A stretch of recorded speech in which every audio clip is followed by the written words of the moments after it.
दिल्ली गेटवरून चितळे रोडला जातानाचा जो रोड आहे, तर तिथे प्रचंड काल गर्दी होती आणि जयघोषसुद्धा चालू होता. म्हणून मी आणि मंथन बघायला गेलो. तर इथे जगन्नाथ रथयात्रा सुरू होती काल आणि प्रचंड गर्दी होती.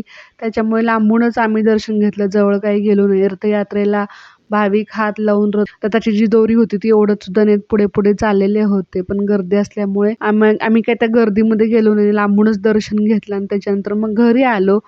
दुसऱ्या दिवशी छान असा इथे वडापावचा आज मी बेत करत होते. कारण जेव्हा मला वडापाव खायचा होता तेव्हा मी माझ्या मिस्टरांना सांगितलं होतं आणि त्यांनी आणला होता, पण तो काही इतका व्यवस्थित नव्हता. म्हटलं बाहेरचं खाऊन पैसे आपले वाया घालवून तो पदार्थही व्यवस्थित नाही मिळाला. त्याच्यामुळे म्हटलं की आज आपण घरच्या घरीच करू. म्हणून मग आमचे आहो आणि मंथन शाळेतून घरी यायच्या अगोदरच इथं मी करत होते. अगोदर छान अशी बटाट्याची भाजी करून घेतली. जास्त तिखट नाही आणि जास्तही सपक नाही, मिडियमच अशी ठेवली.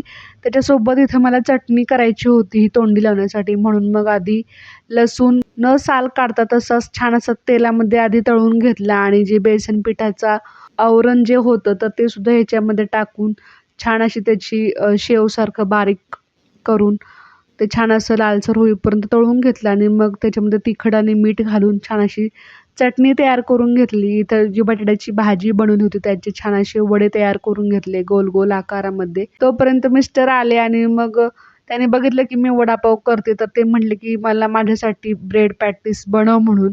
थोडेच वडे तळून घेतले आणि बाकीचे थोडे ब्रेड पॅटीस करून घेतले. संध्याकाळी दिवे लागण्याच्या वेळेला दिवा देवाजवळ लावून घेतला आणि मंथनला शाळेमध्ये सोडून येताना एक भाजी मी घेऊन आले होते, कारण भाजी काही शिल्लक नव्हती म्हणून मग भाजी सगळी वेगळी वेगळी करून घेतली. इथे मंथनचा अभ्यास चालू होता, पण बाहेर गारठा होता तरीसुद्धा मला सध्या आता फॅन लागतो, त्याच्यामुळे इथं माझा फॅन चालू होता. आणि नवीन नवीन गोष्टी त्याच्या शाळेमध्ये मुलांच्या बड्डेला देतात, तर तिथं शॉर्पनर आणि इरेझर दोन्ही असा अटॅच होतो, तो मला दाखवत होता, ते मी बघत होते. त्याच्यानंतर मग त्याचा अभ्यास होता आणि मग त्याचा अभ्यास थोडा वेळ घेतल्यानंतर त्याचा तो करत होता. तोपर्यंत म्हटलं स्वयंपाक करावा. छान असा इथं बेत केला. कसा वाटला मिनी व्लॉग नक्की सांगा. Bye bye.